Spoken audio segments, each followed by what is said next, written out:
Hello दोस्तों, welcome to my YouTube channel KBT geography.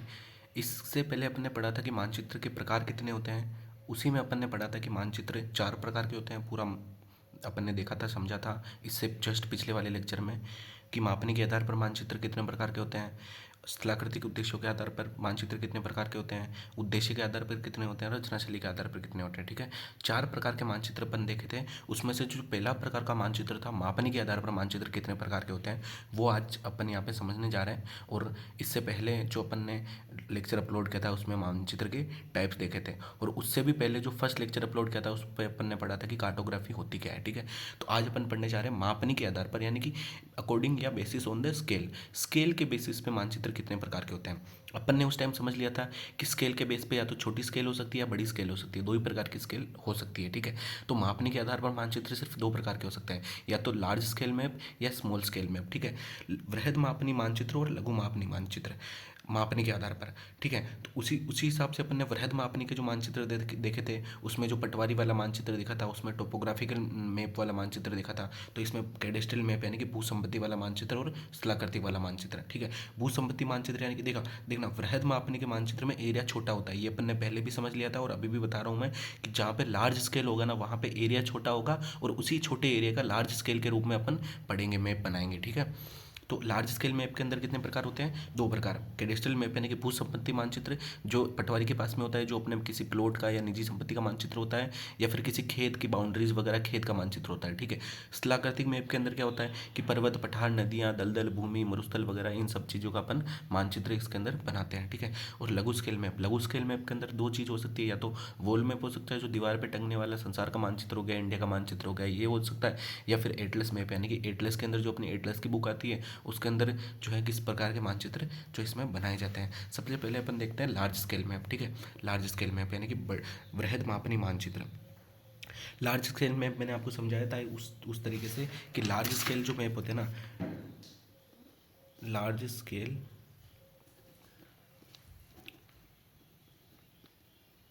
Map, large scale के map के अंदर अपन जो बड़ी माप, जो छोटी माप, बड़ी मापनी होती है। ठीक है, बड़ी मापनी अपन किसकी लेते हैं, छोटे एरिया की, यानी कि छोटे एरियो का जो मानचित्र बनाते हैं अपन, वो लार्ज स्केल के अंदर बनाते हैं। ठीक है, लार्ज स्केल मैप में क्या होता है, एरिया क्या होता है, छोटा होता है, और स्मॉल स्केल मैप के अंदर क्या होता है, एरिया एरिया बड़ा होता है। ठीक है, ये चीज़ अपन ने दोनों चीज़ यहाँ पे देखी थी पिछले वाले लेक्चर में। ठीक है, तो अपन इसमें देखते हैं कि जो लार्ज स्केल मैप होता है, लार्ज स्केल मैप में स्मॉल एरियाज को वृहद मापनी द्वारा दर्शाया जाता है। यानी कि लार्ज स्केल मैप में जैसे अपन ने देखा कि कैडेस्ट्रल मैप हो गया, टोपोग्राफिकल मैप हो गया, तो कैडेस्ट्रल मैप क्या होता है कि भू संपत्ति मानचित्र, जैसे पटवारी हो गया, तो ये जो छोटे छोटे मैप बनाते हैं ना, छोटे एरिया के मैप बनाते हैं, वो लार्ज स्केल के अंदर कंसिडर किया जाता है। यानी कि हमेशा ध्यान रखना, लार्ज स्केल मैप आ रहा है ना, तो वहाँ पे एरिया क्या होगा, छोटा होगा। ठीक है, ये जैसे अपन एग्जाम्पल के तौर पर लेते हैं 1:2.5 लाख, 1:50,000, 1:25,000, तो ये क्या हो गया, स्थलाकृतिक मानचित्र यानी कि पर्वत, पठार आदि का मानचित्र। और दूसरा दूसरा होता है 1:4,000, 1:2,000, 1:500। तो ये मापनी क्या है, बड़ी है, ये मापनी भी बड़ी है। ये 2.5 लाख से अगर ऊपर की मापनी होगी ना, तो वो मापनी छोटी होगी। हमेशा ध्यान रखना, अगर संख्या बड़ी आ रही है ना यहाँ पे, तो मापनी बड़ी नहीं होगी, मापनी छोटी होगी। जितनी छोटी संख्या आएगी ना, उतनी मापनी बड़ी होगी। जितनी इस तरफ छोटी संख्या होगी ना, उतनी ही ज़्यादा मापनी बड़ी होगी। यानी कि अगर यहाँ पे छोटी संख्या है तो कौन सी मापनी होगी, लार्ज स्केल। ठीक है, और मतलब अगर यहाँ पे संख्या बड़ी है, जैसे 1:10 मिलियन, 1:1 मिलियन, 1:2.5 मिलियन, तो यहाँ पे 2.5 मिलियन है कि, यानी कि संख्या बड़ी है तो मापनी कौन सी होगी, छोटी होगी। हमेशा ध्यान रखना, संख्या बड़ी है तो मापनी छोटी होगी, और संख्या छोटी है, ये भी संख्या छोटी है, 2.5 लाख बहुत छोटी संख्या है, तो ये छोटी संख्या है तो वृहद मापनी के अंदर कंसिडर किए जाएंगे। 1,000 मतलब 1:4,000, 1:2,000, ये गाँव के मानचित्र या किसी सेक्टर का प्लान होता है। ये लार्ज स्केल मैप हो गया। ठीक है, तो अपन देखते हैं लार्ज स्केल मैप को दो प्रकार से या 2 भागों में बांटा गया है। ठीक है, 2 भागों में लार्ज स्केल को कैसे बांटा गया है, एक तो भू संपत्ति मानचित्र, दूसरा स्थलाकृतिक मानचित्र। ठीक है, एक कैडेस्ट्रल मैप और टोपोग्राफिकल मैप। अब अपन देखते हैं कैडेस्ट्रल मैप क्या होता है। कैडेस्ट्रल शब्द की उत्पत्ति कैडेस्ट्रल शब्द से हुई है, फ्रेंच भाषा का शब्द है ये, जिसका मीन होता है क्षेत्र या संपत्ति की पंजिका। कैडेस्ट्रे का शब्द से उत्पत्ति हुई है इसकी, कैडेस्ट्रल की। ठीक है, इसका मीनिंग क्या होता है, क्षेत्रीय संपत्ति की पंजिका। यानी कि कोई एरिया है, अपनी संपत्ति है, जैसे कोई एरिया है, वहाँ पे मेरा एक प्लॉट है तो मेरी संपत्ति होगी ना, निजी संपत्ति, तो उसकी पंजिका यानी कि उसका मैप, उसका जो पूरा का पूरा खाका है वो किसके पास पड़ा है, पटवारी के पास में। यानी कि मेरा जो प्लॉट का जो मैप है उसको किसके पास पड़ा रहता है, पटवारी के पास में। मेरा प्लॉट पृथ्वी के संदर्भ में कितना बड़ा है, छोटा सा है बिल्कुल मेरा प्लॉट, तो बिल्कुल बिल्कुल पॉइंट के बराबर है पृथ्वी के एरिया को देखें तो, यानी कि छोटे एरिया। अब एरिया छोटा है तो किसके अंदर कंसिडर करेंगे, लार्ज स्केल मैप के अंदर। समझ में आ गया बिल्कुल, ठीक है। अगर देखना, जो भी निजी संपत्ति होगी ना, भू संपत्ति मानचित्र के अंदर पड़े जाएंगे, उसके मानचित्र भू संपत्ति के अंदर बनेंगे। जैसे गांव के अंदर, जैसे अब मैंने बताया कि जैसे कोई प्लॉट हो गया, खेत हो गया, तो गांव के अंदर क्या होता है, कृषि की भूमि की सीमाओं का निर्धारण करने के लिए, ठीक है। यानी कि गांव के अंदर जो खेत होते हैं उनकी सीमाओं का निर्धारण होता है। यानी कि अपन जैसे कोई सीमा विवाद हो जाता है कि इसने मेरी ज़मीन ले ली, इसने मेरी ज़मीन ले ली, तो वो कहाँ जाता है फिर ज़मीन को देखने के लिए, सीमा को देखने के लिए पटवारी के पास, कि हमारे जो खेत है उसका जो है पूरा का पूरा हमें सिस्टमेटिक तरीके से इसका एरिया बताओ कि एरिया इधर कितना है, इधर कितना है, ताकि हमारे बीच में लड़ाई वगैरह ना हो। तो कृषि भूमि है कि एरिया छोटा है यानी कि लार्ज मैप के अंदर। अब शहरों के अंदर जो व्यक्तिगत निजी प्लॉट होते हैं, मैंने बताया कि खेत और प्लॉट के बारे में, तो ये यहाँ पे यही चीज़ समझा रखी है। हमेशा ध्यान रखना कि ये स्थान छोटे सेक्टर वाले होते हैं जो कि इनके मानचित्र लार्ज स्केल पर बनाए जाते हैं। मैंने बताया कि जितना छोटा एरिया होगा उतना ही स्केल कौन सा होगा, बड़ा होगा, ठीक है। जैसे गाँव की संपत्ति का मानचित्र 1:4000 और नगरों की संपत्ति का मानचित्र 1:2000। अभी आपको यहाँ पे डाउट और होगा कि गाँव के अंदर तो 1:4000 और नगरों के अंदर 1:2000 कैसे है? मैं समझाता हूँ, देखना। गाँव की भू संपत्ति का मानचित्र है, यानी कि गाँव की जो भू संपत्ति, जैसे कोई एक गाँव ले लो, ठीक है। एक गांव तो बहुत बड़ा होता है ना। अब सिटी, नगर के अंदर अपन पूरे नगर को नहीं लेंगे। जैसे कोई सिटी हो गया, ठीक है, कोई सिटी हो गया तो पूरे अपन सिटी को नहीं लें। सिटी के अंदर बहुत सारी कॉलोनी होती है, आपको पता है, तो कॉलोनी होती है, तो उस एक कॉलोनी को लिया जाता है। गांव के अनुपात में कॉलोनी तो छोटी होगी ना, इसलिए यहाँ पे छोटी मतलब यहाँ पर मापनी और बड़ी आएगी। क्यों? क्योंकि देखना, इस नगरों की कॉलोनी के अनुपात में गाँव का जो गाँव का जो एरिया ना वो बड़ा है। गांव का एरिया बड़ा है तो यहाँ पे गांव का एरिया बड़ा है तो मापनी क्या आएगी, बड़ी है, थोड़ी सी बड़ी बड़ी हो जाएगी। मतलब किसके मुकाबले में, इसके मुकाबले में ये मापनी और ज़्यादा बड़ी है। क्यों? मतलब मापनी छोटी हो जाएगी। मतलब गांव का एरिया तो इसके मुकाबले में अपनी छोटी हो जाएगी, जबकि ये भी है तो छोटी, ये भी भू संपत्ति मानचित्र है, यानी कि लार्ज स्केल मैप के अंदर ही पढ़ रहे हैं अपन इसको। लेकिन ये जो 2000 आ रहा है ना, 1:2000, ये क्यों आ रहा है, मैं ये समझाने की कोशिश कर रहा हूँ कि जैसे गांव के अनुपात में, गांव के मतलब पर्सपेक्टिव से देखें अपन, तो ये जो सिटी का जो कॉलोनी होती है ना वो छोटी होती है। अब मैंने क्या बताया, जितना एरिया छोटा होगा उतनी मापनी बड़ी होगी। अब एरिया छोटा हो गया, इसका कॉलोनी का एरिया छोटा हो गया ना गांव के मुकाबले में, तो ये छोटा हो गया तो मापनी बड़ी होगी। और इसके मुकाबले में ये मापनी छोटी है।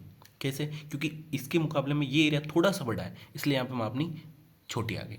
ये संख्या मैंने पहले ही बताया था, संख्या बड़ी है, इसका मतलब ये मत समझना कि मापनी बड़ी होगी। संख्या जितनी बड़ी होगी मापनी उतनी छोटी होगी, और संख्या जितनी छोटी होगी मापनी उतनी बड़ी होगी, ठीक है। ये चीज़ समझ में आ गई।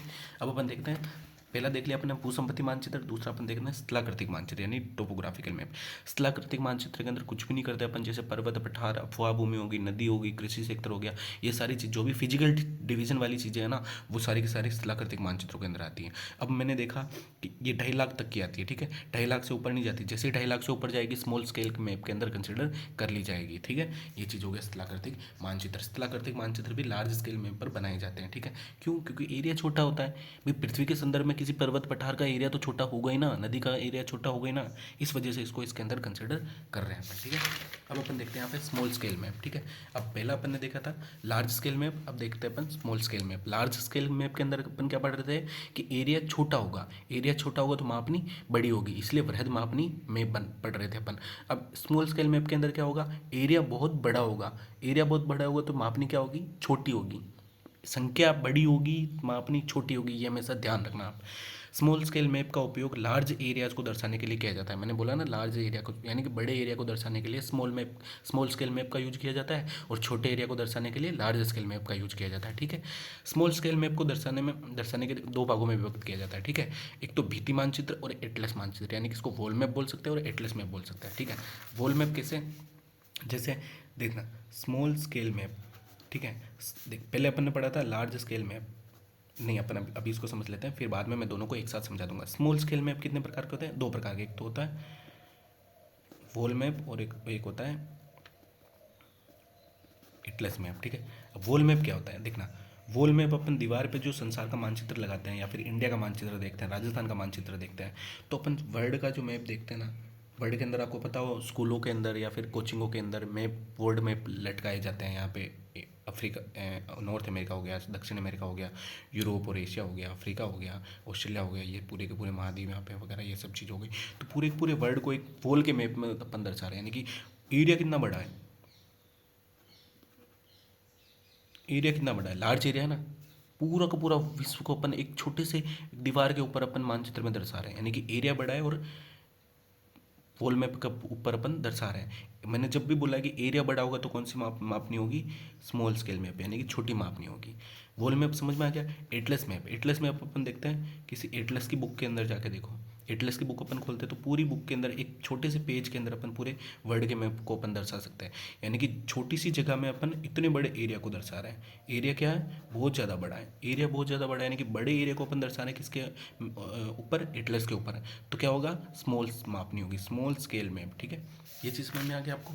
देखना, स्मॉल स्केल मैप दो प्रकार के होते हैं, एक तो वॉल मैप हो गया, एक एटलस मैप हो गया। ठीक है, अब अपन वॉल मैप को समझने की कोशिश करते हैं। इस प्रकार के मानचित्रों का उपयोग बड़े आकार के कागज या प्लास्टिक पर बनाए जाते हैं। अपन ने देखा कि वॉल पे जो भी मैप बने होते हैं वो प्लास्टिक के कागज या प्लास्टिक का जो कागज होता है वो बड़ा सा कागज होता है, वो ये उस के ऊपर अपन विश्व का इस सब का मानचित्र बनाए जाते हैं। इसकी मापनी टोपोग्राफिकल मापनी से छोटी परंतु एटलस मैप से बड़ी होती है। ये हमेशा ध्यान रखना, ये कथन और कारण में पूछा जा सकता है कि वॉल मैप की जो मापनी होती है वो टोपोग्राफिकल मैप से छोटी होती है और एटलस मैप से बड़ी होती है। ये मैं आपको समझाता हूँ यहाँ पे कैसी होती है। ठीक है, जैसे कि टोपोग्राफिकल मैप अपन ने पढ़ा था, टोपोग्राफिकल मैप, ठीक है, ये कौन सी मापनी है, ये लार्ज स्केल मैप है, लार्ज स्केल मैप है, बड़ी बृहद मापनी के अंदर अपन पढ़ते हैं। तो टोपोग्राफिकल मैप के अंदर क्या होता है, किसी एक पर्वत या पठार का मानचित्र अपन ने बना लिया। ठीक है, तो इसकी मापनी क्या होगी, जैसे इसकी मापनी अपन ने मानी 1:2.5 लाख। ठीक है, इसकी मापनी अपन ने ये मान ली। अब अपन देखते हैं वॉल मैप। ठीक है, ये वॉल मैप बता रहा ना कि भाई इसकी जो वॉल मैप की जो मापनी होती है वो टोपोग्राफिकल से तो छोटी होती है लेकिन एटलस से बड़ी होती है। एटलस से बड़ी, देखना इससे छोटी कुछ कैसे होती है, टोपोग्राफिकल से छोटी और एटलस से बड़ी होती है। किसकी होती है, वॉल मैप की। ठीक है, देखना इसकी जो मापनी होगी वो 2.5 लाख होगी और इसकी मापनी मैंने क्या बोला कि जो भी स्मॉल स्केल मैप होगा उसकी 2.5 लाख से ऊपर ही होगी। जैसे इसकी 10 लाख होगी, 1:10 लाख होगी। ठीक है, ये तो 1:10 लाख हो गई भित्ति मानचित्र की, लेकिन जो एटलस आएगा ना उसकी 1:10 मिलियन होगी, यानी कि इससे तो और छोटी। और देखना ये ना, ये जो है ना ये मापनी बहुत ज़्यादा, मतलब मापनी बड़ी है, मतलब जितनी संख्या बड़ी होगी मापनी उतनी छोटी होगी। ठीक है, तो अपन ने यहाँ पे क्या देखा कि इसकी मापनी टोपोग्राफिकल मैप से छोटी और एटलस मैप से बड़ी होगी। ठीक है, यानी कि जैसे एटलस मैप की तो मापनी मतलब और ज़्यादा संख्या और बड़ी हो रही है ना, मतलब उसके मुकाबले में देखो, जैसे एटलस एटलस मैप हो गया ना, इसकी मापनी कितनी है, 1:10 मिलियन। ये मापनी इसकी जो मापनी है ना एटलस मैप की मापनी, वो मापनी भित्ति मानचित्र यानी कि वॉल मैप की मापनी से यहाँ पे क्या लिखा है, बड़ी होगी और टोपोग्राफिकल से छोटी होगी। मैंने क्या बोला कि जितनी संख्या कम होगी, जैसे जितनी संख्या एक के पास होगी वो मापनी उतनी ही बड़ी होगी, बड़ी होगी ना। मतलब मैं क्या समझा रहा हूँ कि जितनी संख्या एक के नज़दीक होगी उतनी मापनी बड़ी होगी। अब संख्या एक के नज़दीक 1 मिलियन है या 10 मिलियन है, एक के नज़दीक कौन सी है, 1 मिलियन है ना, तो ये मापनी इसके मुकाबले में बड़ी है। ये मापनी वॉल मैप मापनी एटलस मैप से बड़ी है। मैंने समझाया कि एटलस मैप की मापनी 10 मिलियन है और वॉल मैप की मापनी 1 मिलियन है, यानी कि मापनी की संख्या जितनी नज़दीक एक के नज़दीक होगी ना वो मापनी बड़ी होगी। तो इसके मुकाबले में ये वॉल मैप की मापनी बड़ी है और टोपोग्राफिकल मैप के मुकाबले में ये मापनी छोटी है। कैसे कैसे, क्योंकि अब देखना अपन ने, जैसे मैं आपको समझाने की कोशिश कर रहा हूँ यहाँ, जैसे मैं आपको यहाँ पे समझाता हूँ। ठीक है, ठीक है, ये हो गया वॉल मैप, ये हो गया एटलस मैप और ये हो गया टोपोग्राफिकल मैप। ठीक है, मैंने बताया कि एटलस मैप की मापनी है 1:10 मिलियन और इसकी मापनी 1:1 मिलियन और इसकी मापनी 1:5 लाख। ठीक है, ये चीज़ समझ में आ गई। मैंने बताया कि जितनी संख्या एक के नज़दीक होगी उसकी मापनी उतनी ही बड़ी होगी। अब अपन इन दोनों का डिफरेंस देखते हैं, क्योंकि यहाँ पे बोल रहा है ना कि वोल मैप की मापनी एटलस मैप से बड़ी होती है, ठीक है। तो ये वोल मैप हो गया। वोल मैप की संख्या 1 मिलियन है, 1 मिलियन एक के नज़दीक है जबकि 10 मिलियन दूर है, यानी कि संख्या बड़ी है। जो जितनी अधिक एक के नज़दीक होगी उसकी मापनी उतनी बड़ी हुई है, इसके एटलस के मुकाबले में इसकी मापनी बड़ी हुई नहीं है। ये समझ में आ गई, एटलस मैप से बड़ी होती है, समझ में आ गई। और ये टोपोग्राफिकल मैप से छोटी होती है। जैसे ये है, अब 5 लाख और 10 मिलियन, इसमें से इन दोनों में से एक के पास में कौन नज़दीक है, ये है ना एक के नज़दीक में, तो इसकी मापनी बड़ी होगी इसके मुकाबले में। अब समझ में आ गया बिल्कुल। तो ये लाइन आपको समझ में आ गई, ठीक है, बिल्कुल इजी तरीके से समझाया आपको। ये लाइन कथन कारण में पूछी जा सकती है। इसकी मापनी वोल मैप की मापनी टोपोग्राफिकल मैप से छोटी और परंतु एटलस मैप से बड़ी होती है, बिल्कुल समझ में आ गया एग्जैक्टली। अब अपन देखते हैं एटलस मानचित्र। बड़े सेक्टरों यानी बहुत ज़्यादा लार्ज एरिया का को प्रदर्शित करने के लिए अपन एटलस मैप का प्रयोग करते हैं, जैसे वर्ल्ड मैप और कंट्रीज़ के मैप हो गए, ठीक है। ये चीज़ समझ में आ गई पूरी की पूरी। अब अपन देखते हैं इसमें, ठीक है। अब अपन ने समझा दिया कि स्मॉल स्केल मैप क्या होता है, large scale map. Large scale map के अंदर जो बड़े छोटे एरियाज होते हैं उनको दर्शाने के लिए लार्ज स्केल मैप का प्रयोग किया जाता है, जिसमें मापनी बड़ी होती है, ठीक है। और जो बहुत ही ज़्यादा बड़े एरियाज होते हैं उनको दर्शाने के लिए स्मॉल स्केल मैप का प्रयोग किया जाता है, जिसके अंदर मापनी छोटी होती है। यानी कि संख्या जितनी बड़ी होगी, एक से जितनी दूर होगी वो मापनी छोटी होगी, एक के जितने नज़दीक होगी वो मापनी बड़ी होगी, ठीक है। ये चीज़ समझ में आ गई। तो ये अपना मापनी के आधार पर मानचित्र था, ये अपना पूरा हो गया। अब अपन इसके बाद में पढ़ेंगे स्थलाकृतिक लक्षणों के आधार पर मानचित्र, वो अपन अगले लेक्चर में पढ़ेंगे। Thank you.